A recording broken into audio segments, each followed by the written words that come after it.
In the second half of section 6.3, we focus on matrix multiplication. To perform matrix addition and subtraction, that's what we did in the first half of 6.3. To perform matrix addition and subtraction, the matrices involved must be of the same order. So they should both be, if I'm trying to add them, they should both be 2 by 2 matrices. Or if I'm trying to subtract them, they should both be 3 by 5 matrices. Whatever their order is, they need to have the same order. However, this is not the case for matrix multiplication. And we've pointed out that matrix multiplication is not the same thing as multiplying by a scalar. When I multiplied by a scalar, I was doing like 3 times a. So I was multiplying each element in the matrix by that real number 3. With matrix multiplication, however, I need to apply this rule. Now, we're going to do it in general terms, and then we are going to see what that looks like, and then we will do some specific examples. A multiplication of an m by n, so m by n, general terms again, matrix A, and an order n by p, matrix B, results in the product matrix size m by p. Now let's look at that, what that looks like. If I'm multiplying A times B to get this product AB, well, we just said matrix A is m by n, m by n.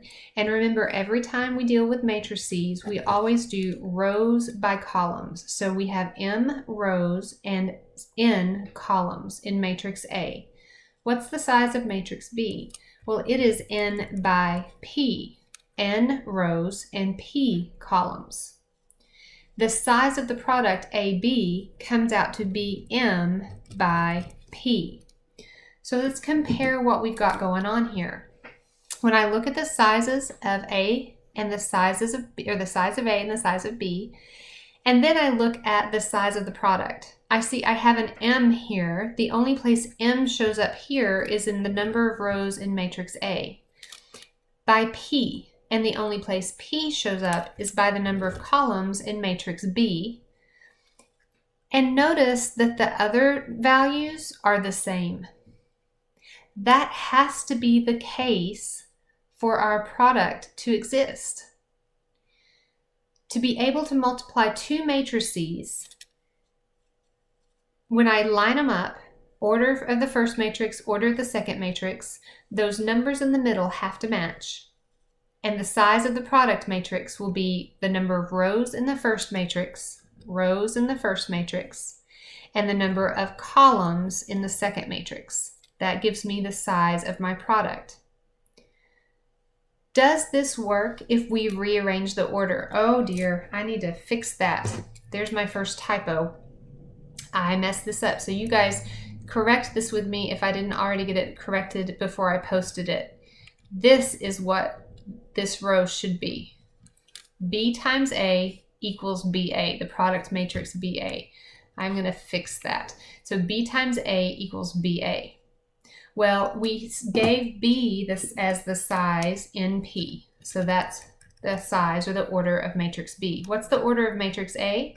Well, matrix A is m by n. What about the size or the order of matrix, the product matrix BA? Well, when I go to look, those middle values don't match. And if they don't match, this is not possible. I can't do that. That's not equal. It's not possible because those middle values didn't match. Matrix multiplication, unlike arithmetic multiplication, is not commutative. With matrix multiplication, order absolutely matters. What might work one direction, A times B equals this product matrix AB, isn't necessarily going to work the other direction. B times A, in this case, does not equal BA. Now we're going to do a couple of examples here. Let's do a couple of practice problems. Well, not practice problems with the multiplication, but thinking about whether or not it's going to work.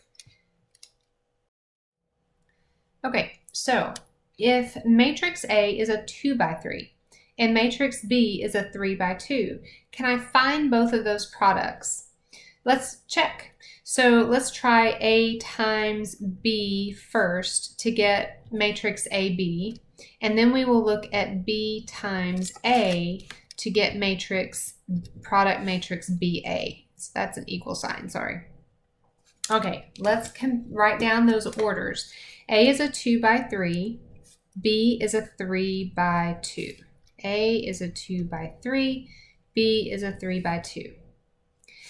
The very first thing I check is to see whether or not those inner numbers match, and they do, so the matrix multiplication will work. Then to get the size of the product, I look at the rows from the first matrix and the number of columns from the second matrix so that I see the product matrix AB will be a 2 by 2 matrix. So let's evaluate B times A. Will it work? Well, yes, because again, those inner numbers match. The size of the product BA, the number of rows from B, the number of columns from A, the size of the product matrix BA will be a 3 by 3 matrix. So both of these products exist, but they're not the same size. Another example of how matrix multiplication is not commutative. Even if I can change the order and it still works, it's not going to work in the same way. This 2 by 3 times a 3 by 2 gives me a 2 by 2 product.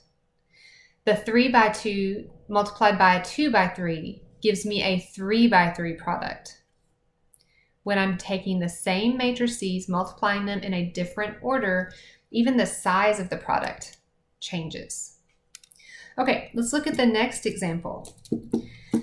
It gives us matrices C and D and asks if we can find those two products. So let's check C times D for that product CD, and then D times C for that product DC to see if they both exist or not. Well, matrix C is a 1 by 3, and matrix D is a 3 by 2. Okay, so for the first instance, we are multiplying a 1 by 3 times a 3 by 2. Those inner numbers match, so it works. The size of the product will be a 1 by 2. For the second case, I'm multiplying a 3 by 2 matrix multiplied by a 1 by 3 matrix. The inner numbers don't match, so this product does not exist. I can't do it. The next question asks if both products exist. They don't both exist, so this is not applicable. I don't have an answer to that. They don't both exist. Don't both exist in this case. So matrix multiplication, not commutative. Order absolutely matters. Depending on the order, I might be able to do it, I might not. If I can do it both ways, the results may not even be the same size product matrix.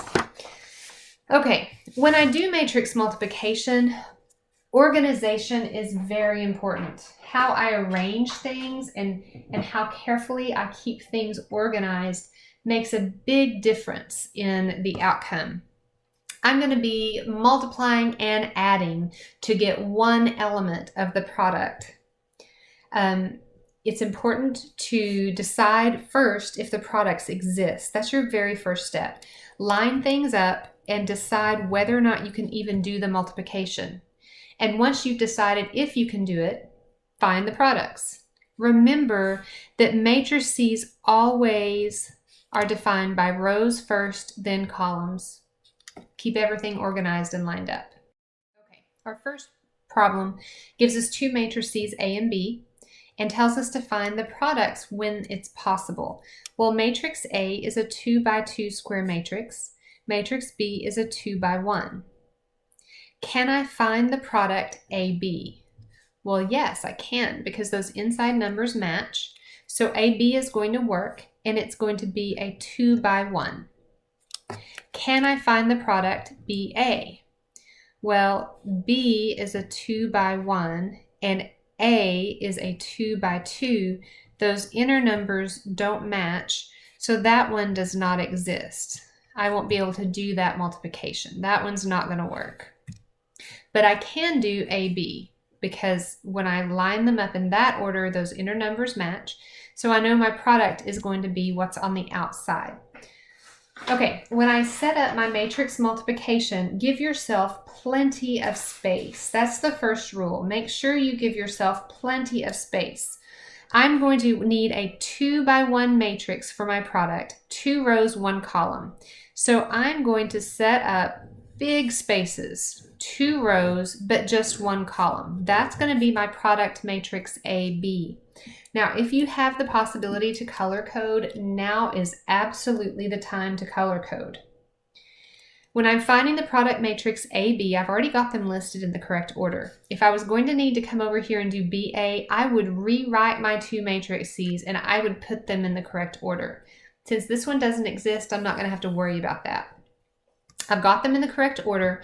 Remember that we always go rows by columns. So matrix A tells me what goes in each row. I have 2 rows. I've got row 1 and row 2. Row 1 and row 2. Notice that in matrix A, each row includes 2 elements. I'm going to want to multiply each of these elements times something and add those products together. So here's what this is going to look like. For row 1, from matrix A, I have a 1 and a 2. So in row 1, I'm going to put 1 times plus 2 times. There's my 1 and my 2.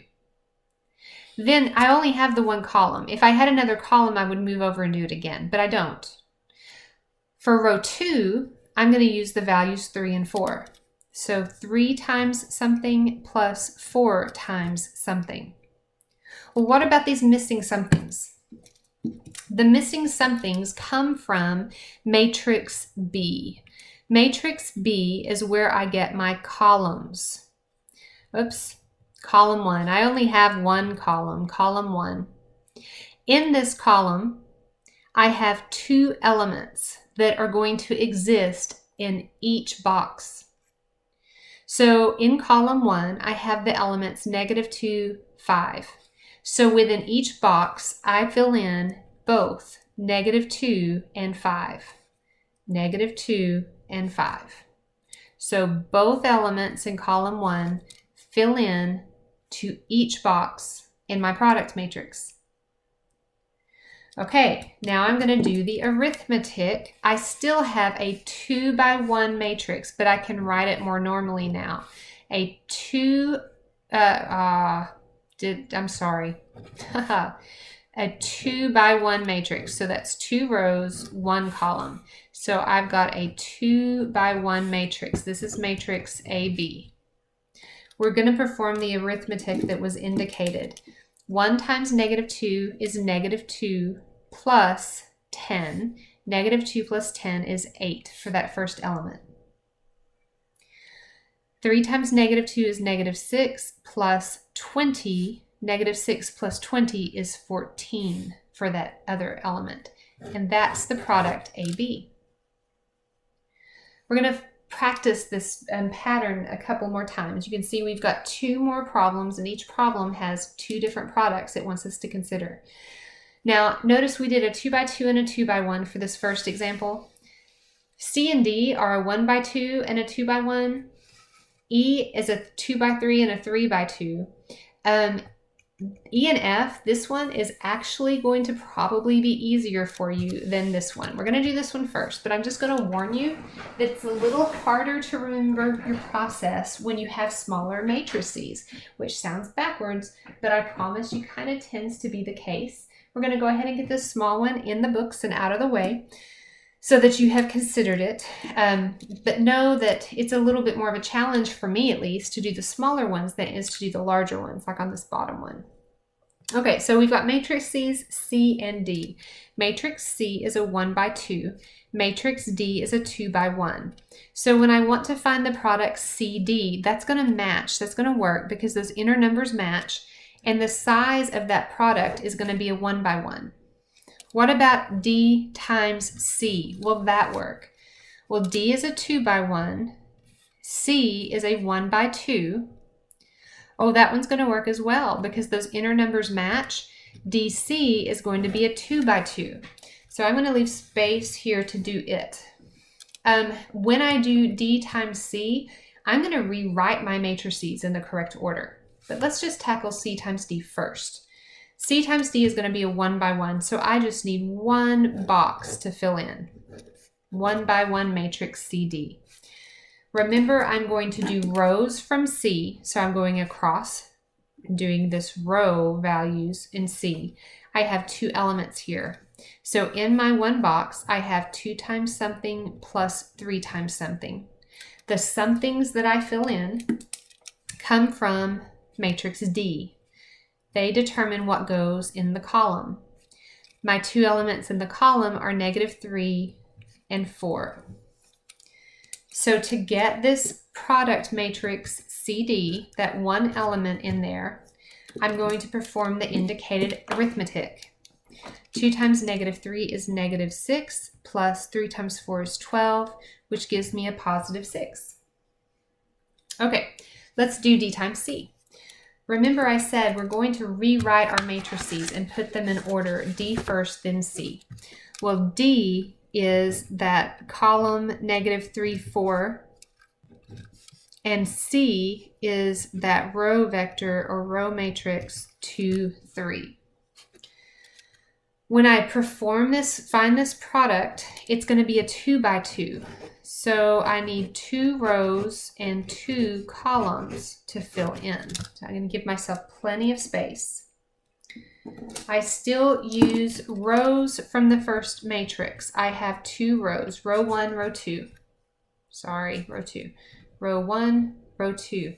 Each row only has 1 element, so I'm only going to fill in 1 element across row 1. -3 times -3 times across row 1. Then when I move down to row 2, I pick out the element from row 2, which is 4. And then I need to fill in the blanks. I fill in the blanks with my values from the columns as defined in matrix C. Column 1, column 2. Column 1, column 2. In column 1, I have a 2. So I work my way down. In column 2, I have a 3. So I work my way down. Okay, our product matrix DC is going to be a 2 by 2 square matrix. I need to go inside there and I need to perform the arithmetic.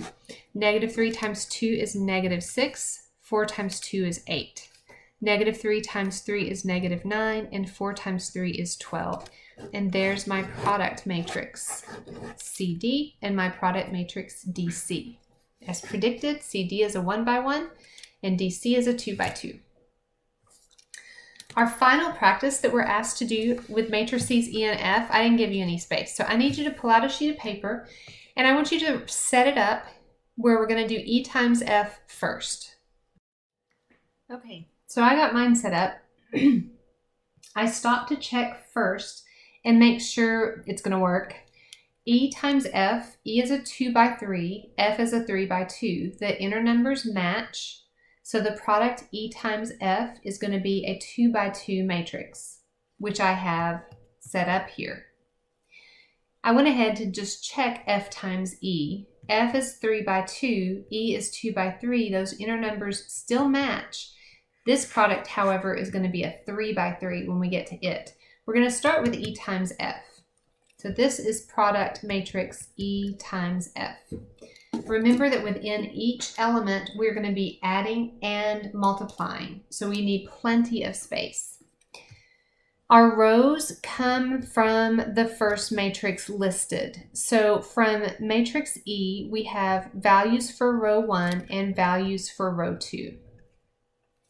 We have 3 values in row 1. So we need plenty of space. I don't know that I left us with quite enough space. I'll write really small. So I have 2 plus 3 plus 4, and I'm leaving space to multiply times something all the way across row 1. So I put all 3 elements here, and then I also put all 3 elements here. 3 times plus 4 times, that's a 3. Plus 3 times right there. Now when I go to row 2, I change the values to the values that I find here in row 2. -1, -2, 0. Now think about this 0. Anything times 0 is 0, correct? So I'm going to take that into account when I'm trying to write things down.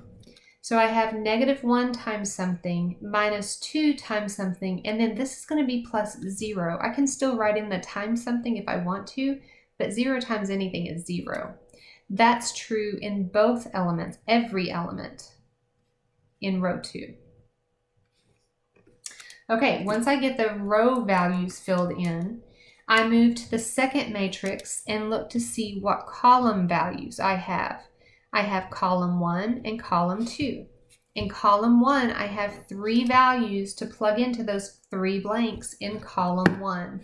So we're going to look down in column 1, our first column, and notice we have 3 blanks to fill in. Those 3 blanks are going to include 4, 6, 3. 4, 6, 3, 4, 6, 3. Column 2, I change to my column 2 values, 2, 1, 5. 2, 1, 5, 2, 1, 5. So that when I finish off my product matrix EF, it is a 2 by 2 matrix. I need to do that arithmetic in there. 2 times 4 is 8, plus 18, plus 12. Well, 18 and 12 is 30, plus 8 is 38. That would be a -4, a -12, and a 0. Remember, anything times 0 is 0. So that is just a -16. Moving to column 2, 2 times 2 is 4. That's 3 times 1 is 3, and 4 times 5 is 20 for 27. And then I've got -2, -2, and that other 0. So that is -4. That's my product matrix EF. It is a 2 by 2 square matrix. Now remember, I said that FE also works, but we need to, it's going to be a 3 by 3, not a 2 by 2. And I really have to rewrite the order of my 2 matrices to make sure that I apply rows and columns in the correct direction. Otherwise, it's really hard once I've already marked this up for one direction to go back and consider it the other way.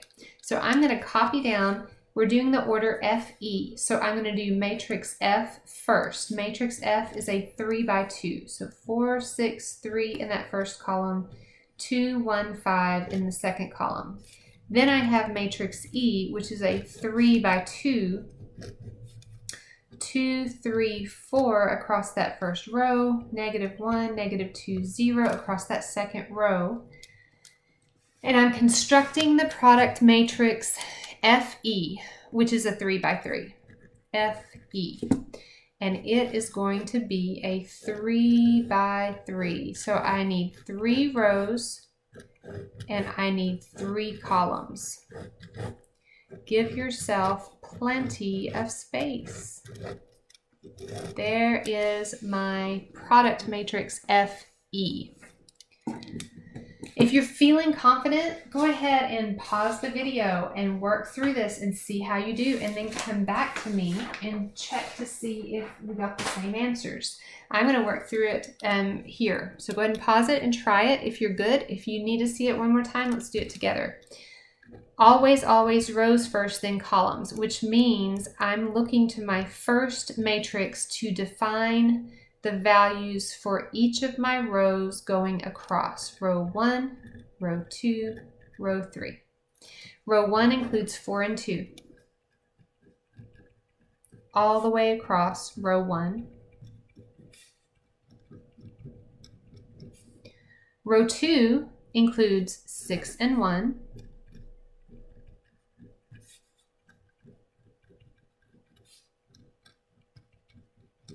And row 3 includes 3 and 5.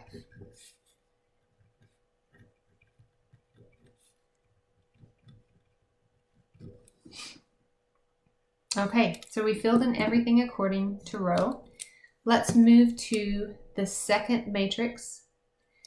and fill in things according to columns for column 1, column 2, and column 3. Notice each element has 2 blanks to fill. Column 1 has 2 elements to fill those 2 blanks, 2 and -1, all the way down column 1. Then I move to column 2, and I'm going to use 3 and -2. And finally, column 3 uses 4 and 0. Remember that anything times 0 is a 0 bit. So anytime you have a 0 as one of your elements in one of your factor matrices, it's going to make things a little bit easier in the product. So my product FE is going to be a 3 by 3 matrix. So I have 3 rows and 3 columns, and I need to go back and do my arithmetic. 4 times 2 is 8, minus 2 is 6. 6 times 2 is 12, minus 1 is 11. And 3 times 2 is 6, minus 5 is 1. When I move to my second column, I have 12 minus 4, which is 8. 18 minus 2 is 16. And 9 minus 10 is a -1. And finally, my third column, I have 8, and then, all of these are going to be 0. So that's just going to be 4 times 4 is not 8. 4 times 4 is 16. I'm glad I caught that. 6 times 4 is 24, and 3 times 4 is 12. And there's my product matrix FE. And you can compare it to your product matrix EF. They are different orders and contain all different elements. Matrix multiplication is not commutative.